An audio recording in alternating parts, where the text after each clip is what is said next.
नमस्कार, मैं करण मेहता आप सभी का स्वागत करता हूं अपने चैनल कंप्यूटर टेक गुरुजी पर। आज के हमारे इस वीडियो का जो टॉपिक है ये कंप्यूटर के हार्डवेयर डिवाइस के बारे में है।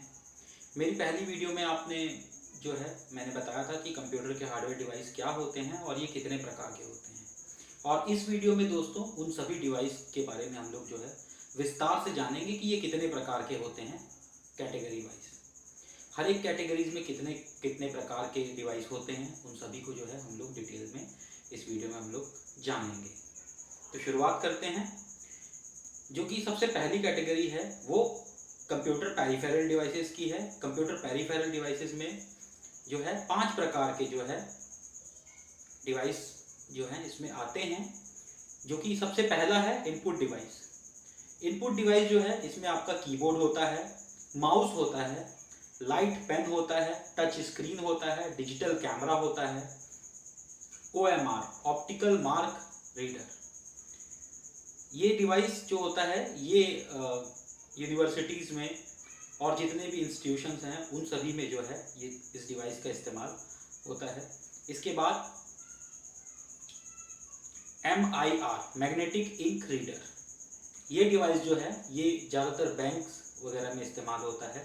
हमारे जो चेक्स होते हैं वो मैग्नेटिक इंक से प्रिंटेड होते हैं और ये जो डिवाइस है ये उसी इंक को जो है सेंस करता है। तो ये बैंक में है इस डिवाइस का इस्तेमाल किया जाता है कि वो चेक जेन्युइन है या नहीं उन सभी को चेक करने के लिए। इसके बाद जो है दूसरी जो कैटेगरी है वो बारकोड रीडर की है, BCR। जो बारकोड रीडर डिवाइस है ये जो है ये आपको शॉपिंग मॉल्स या फिर किसी भी जनरल स्टोर्स में आपको दिख जाएंगे। जो भी हम लोग परचेसिंग करते हैं, जो भी हम लोग कुछ गुड्स खरीदते हैं, हर एक गुड्स में जो है बारकोड प्रिंटेड होता है और उस बारकोड डिवाइस की हेल्प से हम लोग जो है उस कोड को जो है स्कैन किया जाता है और जो है ये डिवाइस ज़्यादातर आपको वहाँ पे देखने को मिल जाएगा। इसके बाद जो है जॉयस्टिक होता है। जॉयस्टिक के बाद में आपका ब्लूटूथ डिवाइस होते हैं और बायोमेट्रिक डिवाइसेस, बायोमेट्रिक स्कैनर। ये जो डिवाइस होते हैं बायोमेट्रिक स्कैनर डिवाइसेस ये आपके फिंगरप्रिंट और भी जो डेटा है आपका जो है उन सभी के लिए जो है ये डिवाइस का इस्तेमाल होता है सिस्टम में। तो ये सभी के सभी डिवाइस जो हैं ये इनपुट डिवाइस की कैटेगरी में आते हैं। इसके बाद जो दूसरी कैटेगरी है इसके बारे में बात करेंगे हम लोग। दूसरी कैटेगरी जो है ये आपकी कंप्यूटर के आउटपुट डिवाइस की कैटेगरी है। आउटपुट डिवाइस में मॉनिटर होता है, इसके साथ साथ जो है प्रिंटर, प्रोजेक्टर, प्लॉटर और स्पीकर होता है। इसमें जो है हम लोग जानेंगे कि जो प्रिंटर होता है ये 3 प्रकार का होता है दोस्तों। जो सबसे पहला होता है वो डॉट मैट्रिक्स प्रिंटर होता है। इसके बाद जो होता है वो लेज़र प्रिंटर होता है और इसके बाद एक होता है इंकजेट प्रिंटर। ये 3 प्रकार के प्रिंटर जो हैं ये मार्केट में अवेलेबल हैं और तीनों का जो है अलग अलग काम होता है, अलग अलग प्रकार से प्रिंट आउट इन सभी में निकलते हैं। तो ये जो है जनरल पर्पस पे हम लोग इस्तेमाल करते हैं। जिस प्रकार का हम लोगों का काम पड़ता है उस प्रकार से इन प्रिंटर्स का हम लोग इस्तेमाल करते हैं। इसके बाद तीसरी कैटेगरी जो है वो पावर सप्लाई डिवाइस की है। पावर सप्लाई डिवाइस जो होते हैं वो जिसमें आपका CPU पावर केबल होता है, मॉनिटर का पावर केबल होता है और UPS होता है। UPS जो होता है वो अनइंटरप्टेड पावर सप्लाई डिवाइस। ये जो है आपके सिस्टम को in case of power cut ये जो है आपके सिस्टम को जो है बैकअप जो है आपके सिस्टम को प्रोवाइड करवाता है, आपके सिस्टम में बैकअप जो है ये देता है। इसके बाद बात करेंगे हम लोग रिमूवेबल स्टोरेज डिवाइस की। रिमूवेबल स्टोरेज डिवाइस की कैटेगरी में दोस्तों जो है आपका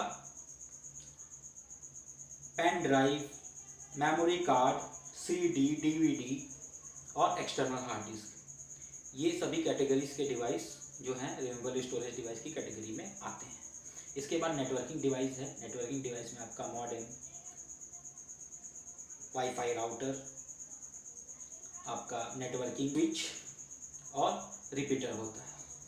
तो ये सभी डिवाइस जो हैं ये आपका नेटवर्किंग के लिए आपके सिस्टम में जो है इंटरनेट एक्सेस करने के लिए जो है इन सभी डिवाइस का जो है इस्तेमाल हम लोग जो है करते हैं।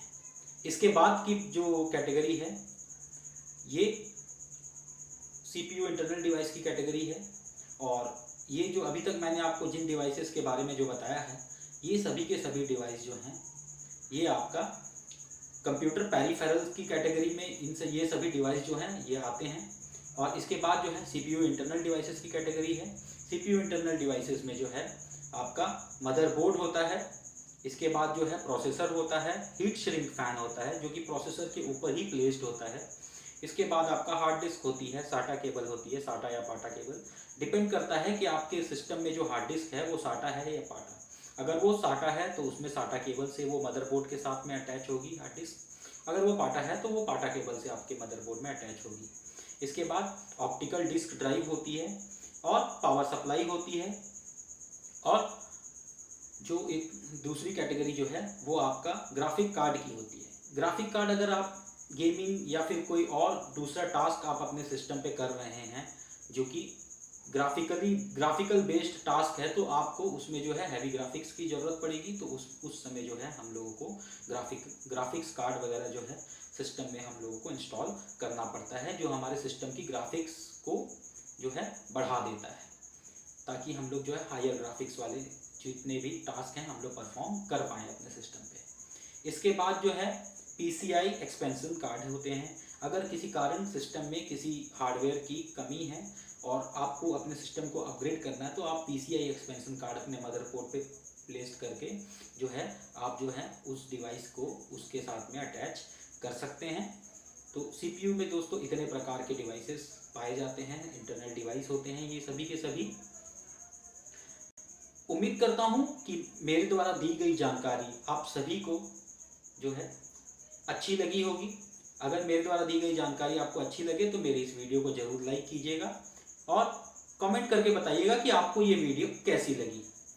और मेरे चैनल पर अगर आप नए हैं तो कृपया मेरे चैनल को सब्सक्राइब करिए और नोटिफिकेशन बेल में ऑल को टिक करिएगा।